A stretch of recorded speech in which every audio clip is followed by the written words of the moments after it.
If you want a drink, well, you come right on in. Just watch your step, cause we're all wanted men.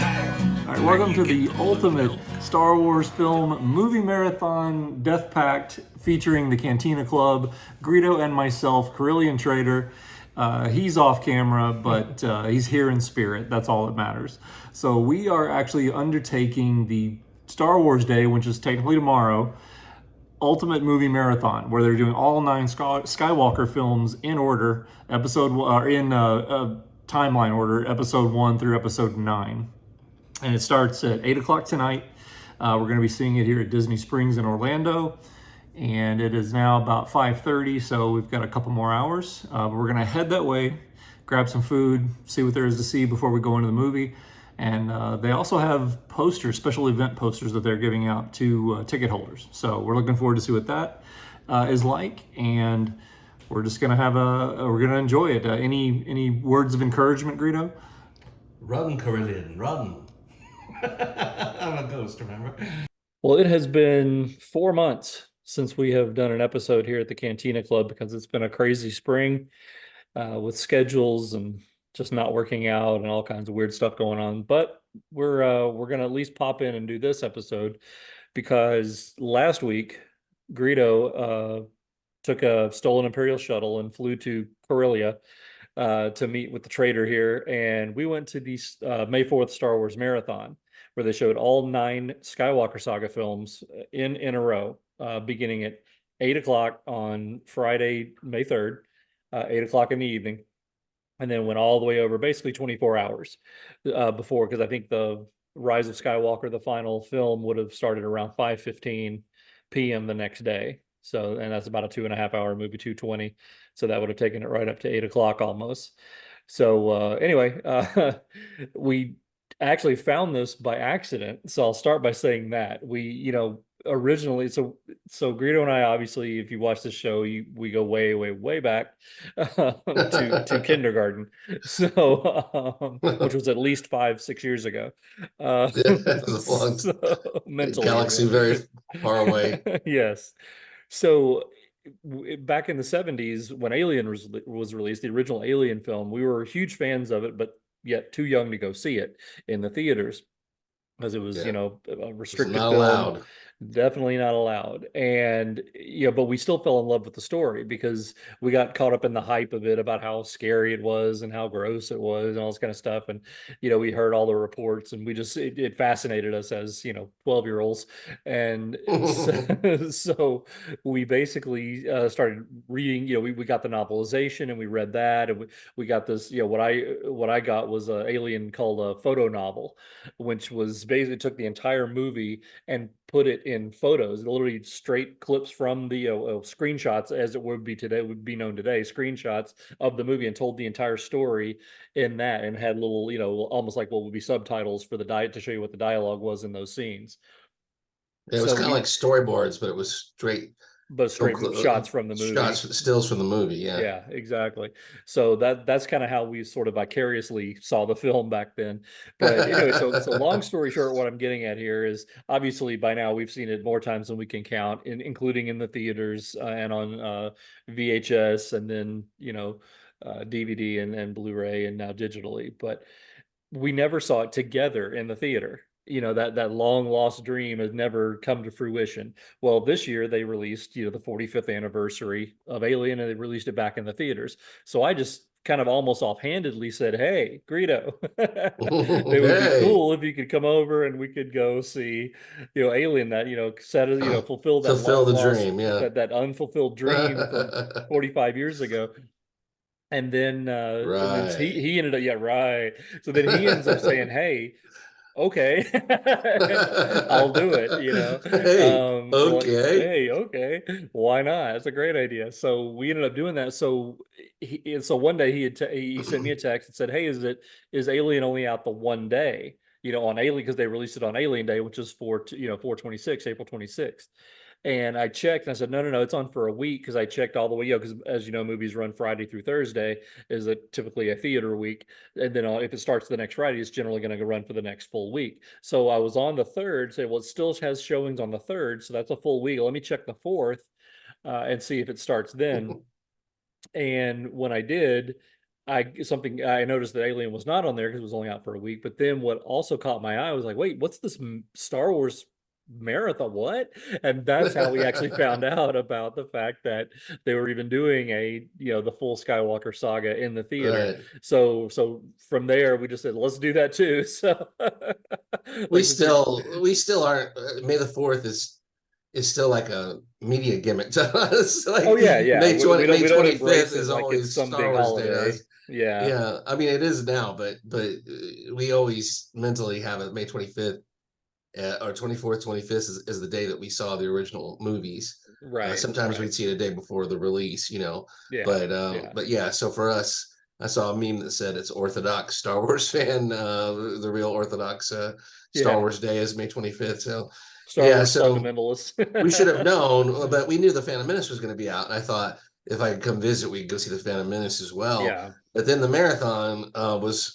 We also have a history with the Cantina Club going way back to '97 of the Star Wars Death Pact, we called it, where it was when Photoshop, we first had our hands on Photoshop, we made T-shirts, and we went to see all 6 movies of the special edition. Or no, 3 movies. First 3, yeah. First 3 movies, especially in '97, we called it the Death Pact. Like we thought 6 hours in the theater was a lot. Through like 3, and it was even broken because they were all separate show times. It wasn't a marathon, right. So we'd have like 45 minutes to we had long enough to go get lunch between 2 of them, And you can see I think we have pictures possibly from that one, but we definitely do from Phantom Menace because that was Death Pact 1 and we made T-shirts and then we Death Pact. The second Death Pact was Phantom Menace, where we used the picture of Qui-Gon and Obi-Wan fighting the droids at the beginning, and it was like, I sense a disturbance in the Force. It's the Death Pact, and the T-shirt says, I survived the Star Wars Death Pact, has the year. Right. So we saw 7 movies that time, and then I went to another Death Pact. Corellia wasn't there. In 2015, I saw all 6, and then The Force Awakens right on the heels of that. Right. So we had a special showing on like a Thursday night or Wednesday night or something where we sat through the whole thing. And this is in Memphis again. There was people there bringing pillows and they were wearing their pajamas and all kinds of crap. And that was when I realized just how horrible Attack of the Clones is as a film, because it also shows you a difference that we're going to talk about, because in 1999, when I saw that with a group for the first time in a long time, or the first time, or no, that wasn't Tackle. That was 2015. 2015, I saw it with a group for the first time since it had been out in the theaters. It had become like Rocky Horror Picture Show, like people were making fun of the dialogue as it went on, and just laughing out loud and cheering, and making jokes and stuff out loud at all the sand and the.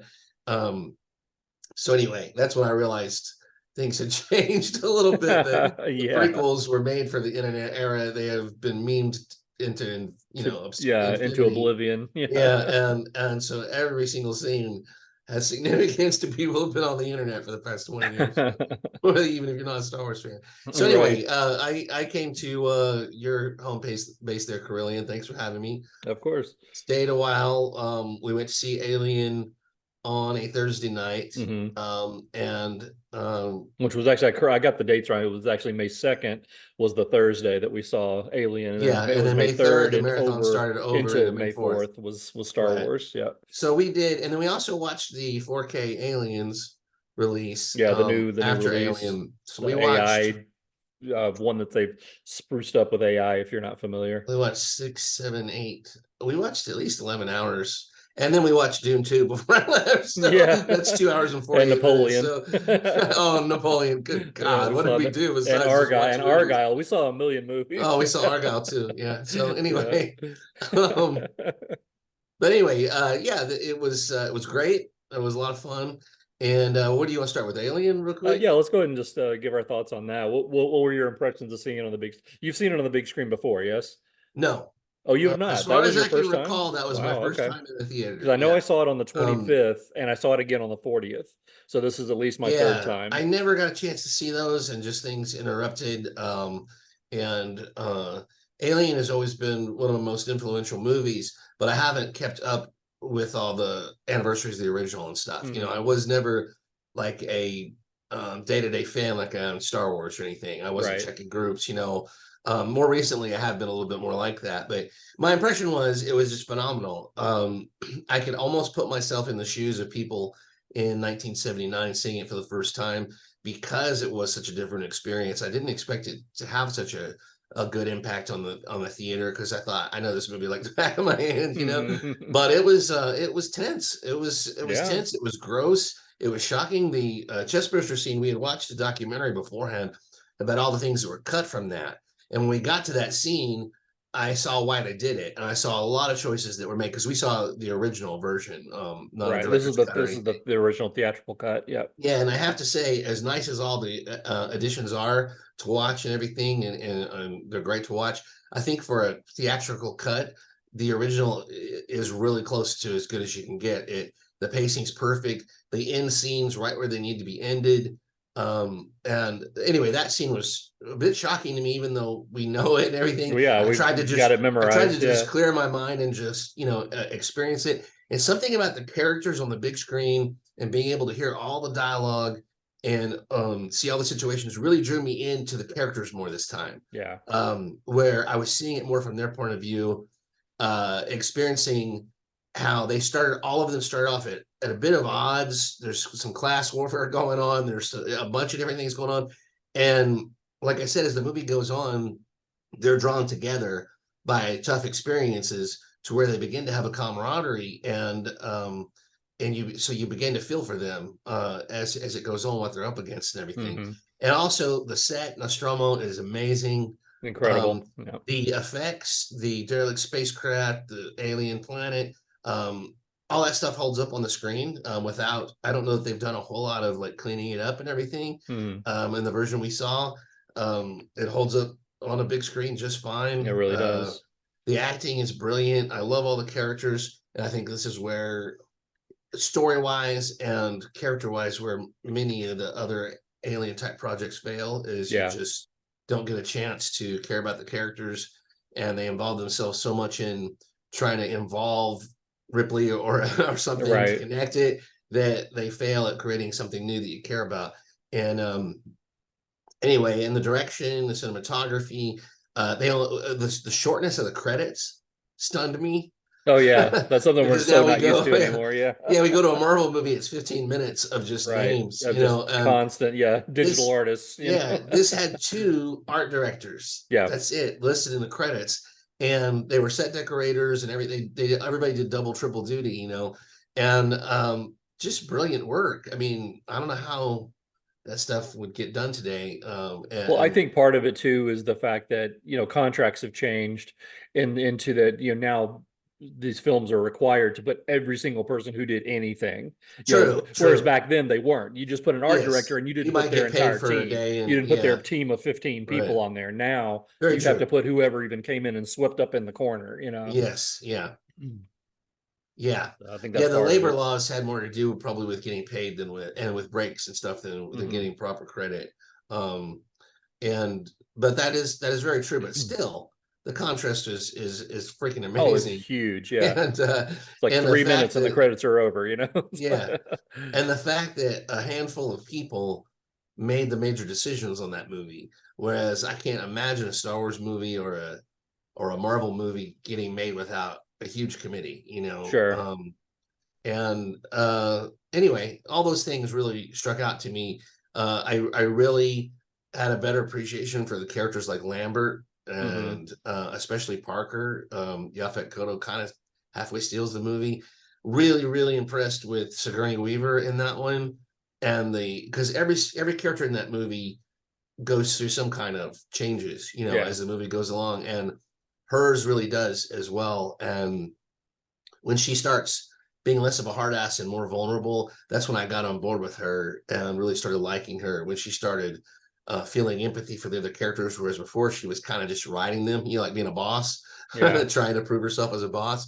When she started joining with them against Ash and against the company and stuff and kind of feeling for them, that's when I saw more sides to her character that we're more used to from the Ripley and Aliens, where she's more of an empathetic.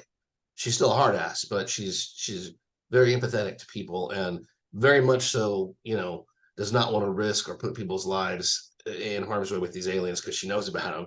Yeah. So, but anyway, all those things were incredible, and of course, the monster is just freaking amazing and the best of all time. Yeah, it's one of the greatest monsters to ever come out of Hollywood. Yep. Yeah, incredible, just amazing. Whatever they did, they made the right choices. Less is more. It really comes off as a real creature.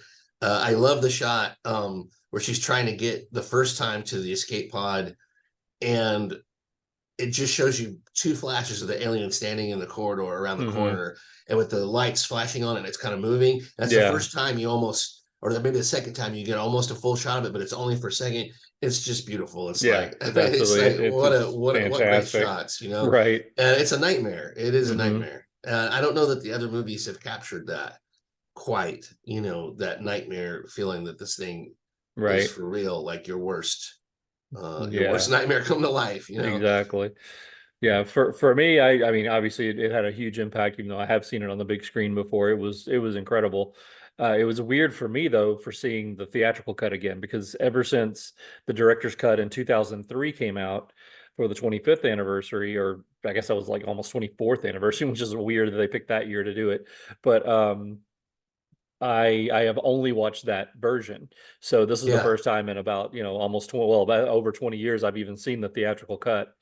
So I made the comment to Greedo at the end that it almost felt like Cliff Notes to me, because I'm so used to watching the even though they don't add that much back in, it's just but just a little bit here, a little bit there. I think they did it I think Ridley Scott did it really well with the putting that version together, because he only added a couple little scenes here, expanded a couple of scenes, didn't take away from it, not near as expansive as say the Aliens extended cut, where they add almost like 40 minutes, of cut footage back into it. Whole little storylines are added in there.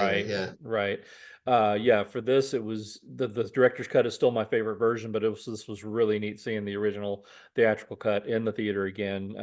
Just made all the difference. And I agree with you. I think Parker almost completely stole the show. I mean, we've always loved that character. He's always such a great, in Yaphet Kotto, just hearing all the behind the scenes stories of Yaphet Kotto. And my favorite one that I shared with Greedo while he was here that we had a good laugh about was how, he was so not hard to deal with necessarily, but he had so many of his own ideas about how things needed to go, that as if like this one character or one actor was going to come in and change the plot, because Ridley Scott tells the story about the day that they were even filming his death scene. He came into this, like, oh, I'm not going to die today. I'm going to kill that guy. I'm going to kill that son gun, It's like, no, that's not how it works. But yeah, he really did steal the show, and a lot of the stuff was ad libbed. A lot of the dialogue was ad lib. They had a certain structure on the dialogue, and they just kind of went off of that. But it was really well done. Such an amazing classic film that is easily in my top 5 all-time films. So I think it's funny you point out that it felt short. It felt short to me as well, and when I've watched it at home, I've always thought this is a long movie that maybe has some pacing issues, at different points, because it's showing off these amazing sets and everything. And it's such a slow burn, but really, once you get into the characters and the subplots that are starting to develop as the movie goes along, and you start catching on to those, I thought it really moved. Just about perfectly, as well as it could be, and it did feel short. I guess when you compare it to these 3-hour movies we routinely get now, True. Now it's like 2.5 to 3 hours, like the minimum almost anymore. Right. So really, it did feel like it went fast, because it's one of the movies just sucks you in. So we got our private screening of Alien. Yes, the whole theater to ourselves. 45-year anniversary of the release. We never saw it in the theaters together until this moment. So we were too young to go. We were forbidden. That was a dream come true. We saw it on VHS way back in the day. Yes, exactly. My estimation of the film went way up. Way up. My appreciation for it was, I didn't expect that. I all that whole week when we were seeing stuff, I was trying to keep an open mind for things, but you know, it was just a lot. Fatigue set in eventually. But Aliens, when we watched the 4K of that, just real quick, it's beautiful. Definitely get it if you're an Aliens fan. It is really good, really well done. Yeah, the only thing that I noticed was that film graininess that movie is kind of famous for, or gives it some of its grit. That movie, I've always seen it, you know, in the theater, and you know, I saw it a ton of time in the theater. It just, for some reason, that movie had a lot of kind of what you'd expect, like film graininess that was part of. I just felt like it was part of the to the film. atmosphere. Yeah, and it let you know kind of what era you're in and everything. This kind of is unmoored a little bit in time because the people look so young and so processed, and so polished, and everything is crystal clear. There's hardly any grain ever. Yeah, there's almost no grain whatsoever. It's like it's shot on real high quality video, you know, like right now, the other day. And shot last week. Yeah. But amazing. It didn't really change my estimation of the film because I'm more familiar with Aliens. I've watched it more, and I already hugely appreciate it and love it for all the reasons. Every time I see it, though, again, the characters and the economy of the screenplay is just awesome. You know, because now if we had a screenplay like that, it would get bogged down with really stupid humor, and it would also feel very manipulative because of the foreshadowing that they have to put in, and you know, it would be paint by numbers almost now. Whereas somehow they made it work where it feels more natural, like you're on a more natural journey with these characters in this one. And all the characters are just great. I feel like you could have watched, if they all survived, you could watch another film about these Marines and stuff. You know? You know, it's easily one of the most quotable films I've ever seen in my life. Insane! It's insane. It's crazy. It's like every time somebody opens their mouth, it's a quote. You know? It's just a great quote. And how you go from that to Alien 3, I still have no idea. That's one of the greatest tragedies ever in my mind. I know, unfortunately, that's to me was kind of around the beginning of too much studio meddling. I mean, studios have always meddled in films. But it became way too much. You know, anytime you hear, oh, well, they've gone through 3 directors and 5 script rewrites, and they've got 7 people working on the script, and it's like, you know, it's just going to be terrible. So when they can't agree on a budget to begin with, they won't give it the respect it deserves. A property like that, the respect it deserves by giving it the budget it deserves. It's like, oh, ye of extremely short sight, you know. But yeah, so anyway, so that was the Aliens thing. We had a blast with that. We're big Alien fans, and we're looking forward to the new stuff. And if you got a chance to see in the theater, congratulations. And I will say the new Romulus poster looks really cool. Yeah, it does. The alien rule. Very cool. So the next day after we experienced Alien, the very next day we jumped right into the Star Wars marathon. And we did this at Disney Springs in the Orlando area in Lake Buena Vista. And love that theater. And they actually put it in one of the biggest theaters in the the Metroplex. It was gigantic. It was fantastic. It has 3 levels, including a balcony above, and it was, I would say it's roughly half full. You know, so there were a lot of people there. It was by no means, you know, a lot of our pictures that you'll see if we put them in here in this video were from the break times when half the people left. A lot of people were out. Because we'd have 15 minutes, 30 minutes between movies. So you don't get the full impression of how many people were there. There was quite a few.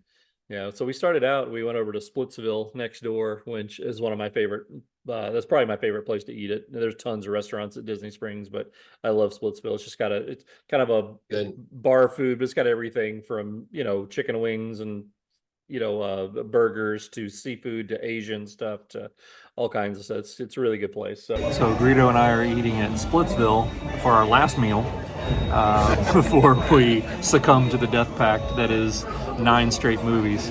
That's going to last, they're saying something like 21 and a half, 22 hours, and should be good, but we will see how long we can last, starting again, like I said, at 8 p.m. at night. Shouldn't be over until, we stayed for the whole thing. It'll probably be about 4:30ish tomorrow afternoon before it's done on May the 4th.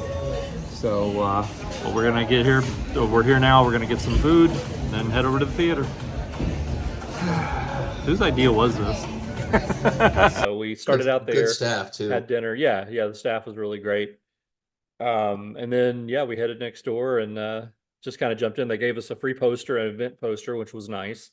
Mainly the imagery was from Phantom Menace, but at the bottom it had a gold, almost like a gold stamped, embossed, May the 4th Skywalker marathon or whatever Oh, I didn't stands even for us at the notice bottom. that. I Yeah. just thought it was just for the Phantom Menace. Yeah, that's Yeah, cool. no, I thought so too, because we didn't really look at it while we were at the theater. We just saw the art.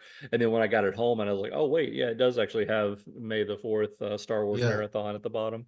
It's kind of on a medium card stock too. If you're out there Mhm. trying to pick up one on eBay or something, check the paper because it was not thin poster paper. No, it wasn't It the was poster it was paper like at a all. cardstock style Yeah, paper. exactly. Very, very Great cool. poster, yeah. And we also got one for the Acolyte later in the weekend, but that's another story, I guess. Yeah, yeah. So anyway, this was supposed to be 9 movies, starting Mhm. at 8 Yeah, 8 at o'clock. night, but they really didn't start till about 8:30 because of all the previews. They Yeah, did they a had normal, previews and they had announcements and stuff like that. Yeah. yeah. And so anything you want to talk about, like about this Well, one thing that was experience? kind of cool was that they gave us these little handouts here, which were pretty cool. It literally tell you, and it was this held true. All the movies started when they said they were going to, and it told you how long of a break it was going to be between films. Mhm. Like Greedo was saying, between 15 to 30 minutes Yeah. between films, and that was actually very helpful. Because you got to get up, go out to the restroom, go to the concession stand, which they kept open the entire night. And it was a full concession stand too. It wasn't just, oh, well, you get popcorn and drinks.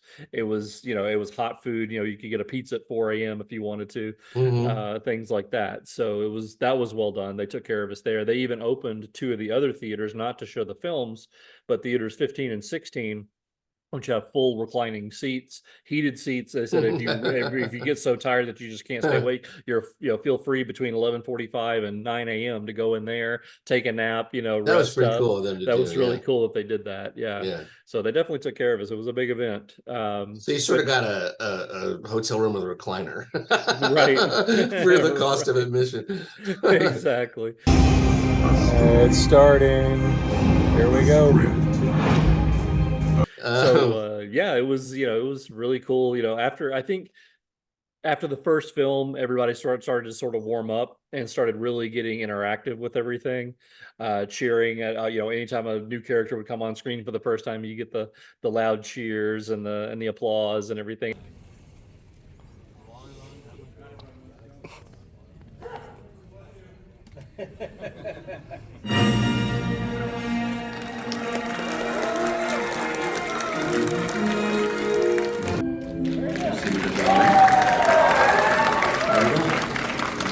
This tense since we fell into that. It was, but I'll let Greedo talk about this. What was really weird was what they cheered. Go ahead and tell them a little bit about that. Yeah, like I said, things have changed, right? Oh yeah.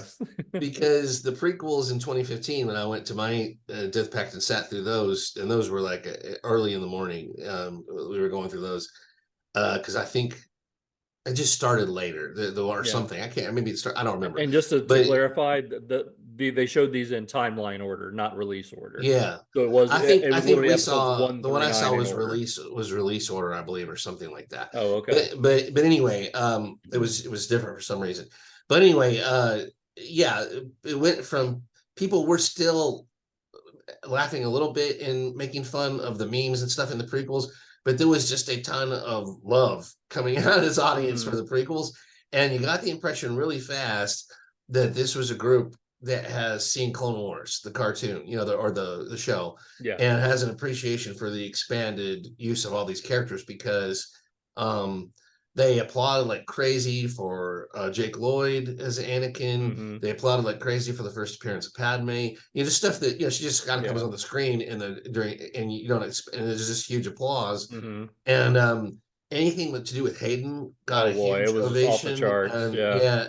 and people yelling and stuff, and they really love Hayden. I mean, they love Hayden. I like Hayden too. Yeah, absolutely. But He's come full circle. Yeah, he has come full circle to where I hope George sort of got a chance to, I don't know, understand that people are acting differently towards these movies now.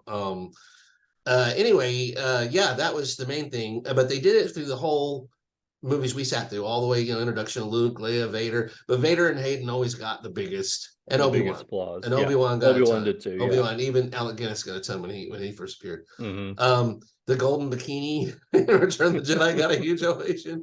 And a lot of the times when a meme would come on, like "Do It" Yeah. or "I Am the Senate," there was a quote. Yeah, they would cheer the quote. Yeah. Well, so far we have made it through the first two films, episode 1 and episode 2. And we're still hanging in there. It's about 1:15, 1:30 a.m. And just about another 5 or 10 minutes until Revenge of the Sith begins. So we'll see if we're how long we're going to be able to stick this out. But so far, so good, actually. I just got a Coke with some caffeine, so maybe that'll get me through a little bit more. But anyway, I will check in a bit. I don't know what that was. Yeah, I heard that. I don't know what that was. Some bleed. Oh, it's a lawnmower outside. Oh, okay. I thought the Emperor shuttle is landing. I was like ominous sounding. Whoa. I was like, we going back talking about Alien now? But yeah, that was all great. And then some of the laughter at the different parts. And Hello there.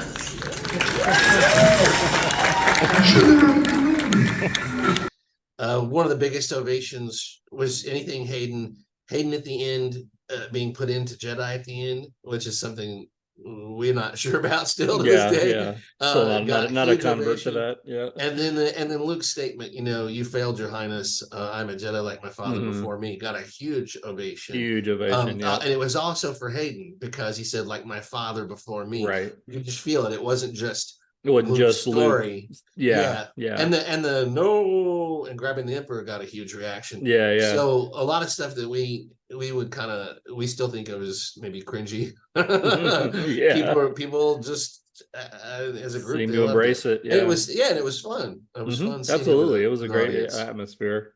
All right, so we have now made it through 3. The first, and then timeline, the first trilogy is done, and we made it through. And now we're just about to get into episode 4 in about 15, 20 minutes. And it's 4:10 in the morning. We're hanging in there still. That's about all I got, I think. Any impressions from the prequels? I see them on the theater Yeah, again. it's always good to see it on a big screen, see kind of how things hold up, over time. Really enjoyed it. The best part is the interactive crowd, because they're cheering everything and really getting into it, and clapping for like the good, the bad, the ugly. So it's pretty cool. Every meme that came up, they were cheering and applauding. That movie in particular was the king of all meme movies. Yeah. So and they cheered all of them. So it was great. Yeah, that part's been really fun. Did I actually? Yeah. Once again into the fray.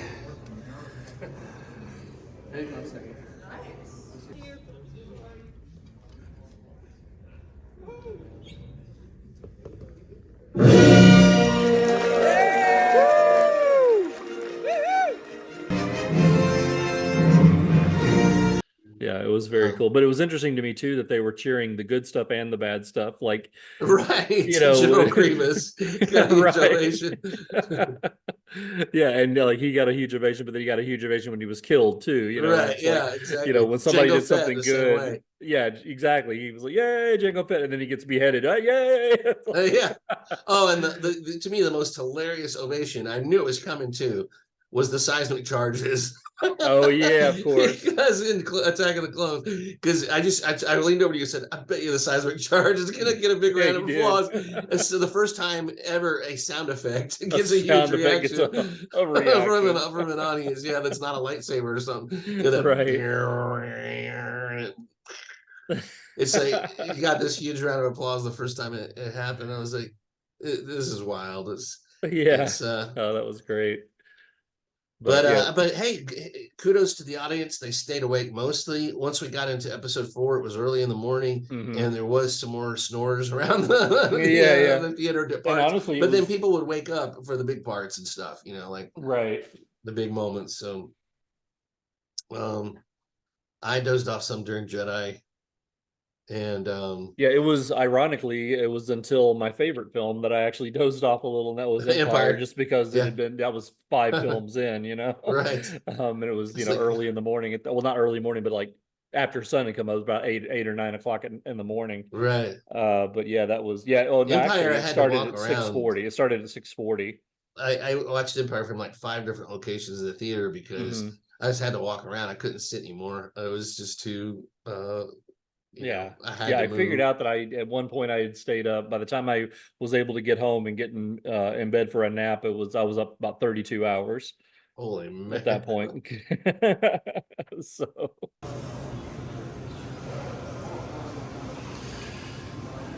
well, the sun has returned. It's 9 o'clock in the morning. Just got done with The Empire Strikes Back. Return of the Jedi is next. We've got about a 30-minute break between these two films, which is much needed because the last 2 movies I've been dozing a little bit. Not for long, just for very, very short periods. Just enough to doze off, catch myself, and wake back up again. But it's getting more and more difficult to stay fully awake. But it has completely been worth it. It has been so much fun doing this. It's just bizarre, going through this experience, just film after film after film. So it's been fun. It's been great. But yeah, it was such a great experience. And we did not stay, we must be honest here, we didn't stay for all 9. We left at the end of Jedi. And the Return of the Jedi, we got through the first 6, which that was fine with us. We're not huge fans of the sequels, as you probably know. So we just But if it decided hadn't been such a long thing, we would have at least we stayed would for have we would have Force sat through Awakens. them. But If it was just that we trilogy, we would were have sat pretty through them. wrecked by that point. But yeah, by that point we're It's like, very I'm good. difficult. I need to go. Yeah. Yeah. No Death Pact. So, We'll have to do a Death Pact of all. But see, if we're gonna do 9, we gotta do more. We gotta do Rogue One. We gotta do some other stuff. We we gotta got to put in edit. Rogue One and Solo. Yeah. Yeah, we gotta edit the Mandalorian into a movie. Right. Show that too. But exactly. And get that fan edit of Obi-Wan that I saw that I love so much and put that in there. Yeah, that would certainly help. Mm-hmm. But yeah, I would have loved to have seen the audience reaction to the new characters, the sequel characters. We call them new. I'm interested to see how that went over. Yeah, if people like Rey and Kylo got as big of a hand as Hayden, which I doubt. Seriously, I just want to know the reaction from that type of crowd because we were by far not the oldest people there, but we were in the older generation. Yeah, I mean, like you expect to Star Wars, it had every age, even at the marathon. There were people older than us. There were people younger than us. There were a ton of people there though that did not see it originally in the theater. And clearly, did not see clearly not Phantom Menace in the theater. Yeah. So, or they did when they were little kids. So, anyway, what movie jumped out to you, or did anything jump out to you besides the crowd reactions? It's hard to say. I mean, when you see these movies so many times, Right. just like over and over and over again, sometimes you just kind of you just kind of go on autopilot watching them. But anytime you see it on the big screen, it's a different experience, and it makes it more interesting. To me, I guess I noticed that as we evolve in special effects and CGI, that some of the stuff just doesn't hold up anymore. And that's kind of the one thing I noticed, that stuff that got me into it back in the early 2000s when the prequels were being released, I thought, oh, this is fantastic. It's so much more expensive looking with the world, the universe looks so much bigger. Now it's like, it doesn't really look that great anymore. It looks like clip art thrown all over the place. Yeah, it didn't look bad to me where it's like, oh, this looks fakey, stupid now, but it's just, you can tell like, ooh, yeah, that hasn't necessarily aged There very are well. shots here and there, especially on the edges of the compositions where there's the CGI motion and stuff takes you out of it. Like there's a scene where there's a clone to the right of Master Yoda. He's coming towards you, and he's running, and he just looks automated. He looks out of place. Just stuff that I wouldn't have noticed before, because I didn't even realize when I saw those movies that there were no clones. That they were all CGI, just like the droids and everything. And but I do think they hold up overall still to this day pretty well, because CGI has kind of taken many steps backwards or in place. I agree.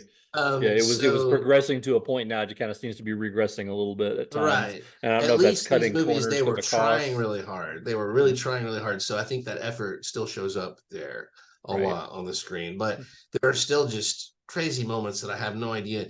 This whole thing of clipping together the movies after the fact, when Ewan goes from having a beard to not having one, and they just glue the beard on Yeah, in yeah, the shots. It's just still just horrible, yeah. that just takes me out of it every time. Mhm. And just it's but anyway, I wanted to say Attack of the Clones.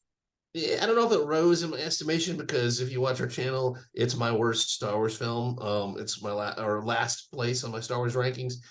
It definitely made me look at it differently this time, because of the audience reactions and because everyone was so on board with Anakin. I mean, they just love Anakin, Yeah. even in this brutal form he appears to us Yes. in Attack of the Clones. With They that were unfortunate cheering for his dialogue. stand speech. I mean, they Right. Yeah, even uh, the sand, it's like a meme cheer, yeah, and the all-time one of the worst scenes when she says, "Don't look at me like that. It makes me uncomfortable," and he just leers at her. Yeah. And is like looking at her like, "Yeah." It's like everybody cheered for Just that. yeah. Yeah, I get her, Anakin. And it's like I started to see what they intended to do with this love story in Yeah. Attack of the Clones, which was they intended to give a lot of the agency to Padme. Anakin wears his heart on his sleeve a little bit, but they still have some bickering going on to make it like Han and Leia. But you know where Anakin's at. He's Right. totally infatuated with her.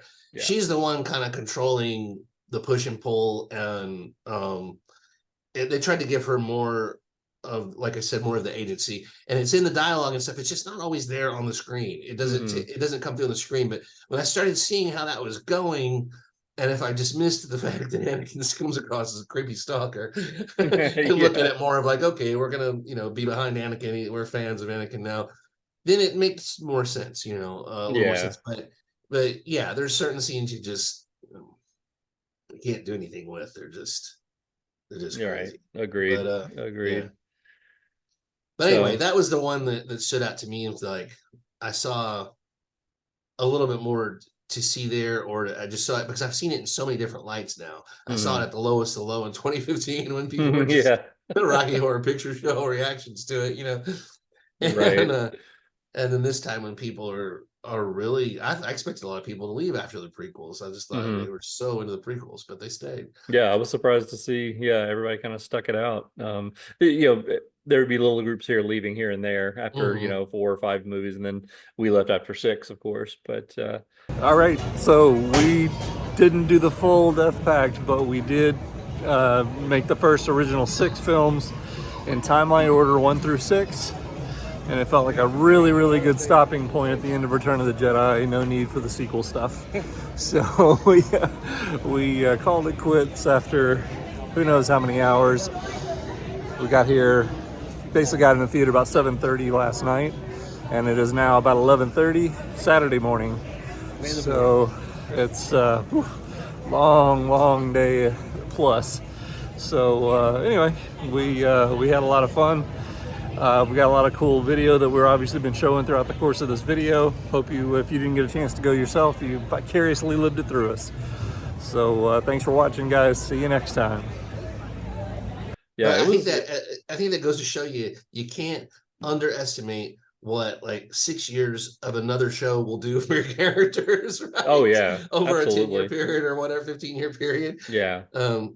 Everybody is informed by the Clone Wars. If you're, a lot of Star Wars fans are, and you just see these characters differently than if you just watch those 3 movies without that. Yeah, it adds a lot more gravitas to the characters, and especially to Anakin's downfall. Right, big time.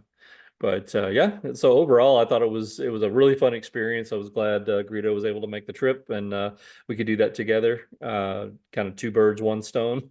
So got to see Alien together for the first time in the theater, and then got to see at least 6 of the 9 films together, which was really I was proud of us, for staying up as well as we did. Yeah. Especially for starting at a time, That's something that I would almost think they would start much earlier, like maybe 5 or something, Yeah, Instead yeah. of starting at 8 o'clock at night, it's like the bulk of it is all overnight. That's the hardest time to stay up, but we did it. Like I said, it was the 5th movie before first time I noticed I actually dozed off, and when it wasn't like long sleeping, it was literally like airplane dozing, like what I call it, Yeah. just enough to kind of like, and then just wake up again. But yeah, Yeah, I it remember you was nudging me a great. few times during Jedi. Yeah, there were a couple of times you started to knock out, like, hey, you still with me? Right. But Any again, final kudos thoughts to on those? the well, kudos to all the people that came out. Yeah. That spent There's quite a bit of money for the ticket. It was like concert level money. Yeah, it ran about 75. Yeah, Yeah, about 75 bucks. and After I mean, fees and all that was about 80. I think the most I spent was like 30 or 35 on a death pact before. So Yeah. I mean, times have changed, everything's more expensive. But kudos to the audience members that came out that wore costumes, that brought sabers, helmets, and made it, I never want to be that person necessarily most of the But time. I enjoy being around that Yes, but I want to see those vibe. people. Yeah. Yeah, Yeah, it's just like exactly. going to the Star Wars conventions, going to celebrations. Yeah, Like we're not cosplayers, we don't dress up, we don't no, do that kind of stuff. But I like being around and seeing everybody else doing it. It just brings a positive, yes, vibe to everything, I think. yeah, and seeing the work and the love that people put into it, and trying to make an event special. Right. This is why Star Wars fans pioneered this stuff. This is why they're different in a Hmm. lot of ways, is the interactivity, and you can make a call and get stormtroopers to show up, Yeah, that right. You are can call the that are 501st and they'll fans. show Yeah, up. Yeah, I mean, exactly. so yeah, that was great. I didn't really totally expect that, and it was really cool. Yeah, and we all And know to if, the, to if the if I theater, ever they did a did good job. cosplay, I would be an Imperial officer. Yes, we know that. I was born to be an Imperial officer, apparently, and get choked to death by Vader. Yeah, very good. But yeah, anyway, we just wanted to share our experience with everybody, and if you did a marathon, I know these marathons weren't local just to Orlando; they did them all over the country. So let us know if you saw Phantom Menace on the 25 anniversary release, or if you sat through a marathon. How long did you make it? Let us know in the comments. We'd love to hear from you. So we'll see you next time. Hopefully, it won't be 4 months before our next episode. I don't think so. Hopefully I hope not. not. So anyway, but we'll see you next time. Thanks for joining us. Take it easy. Yeah, it was fun though. I had a blast. So many movies. Yeah.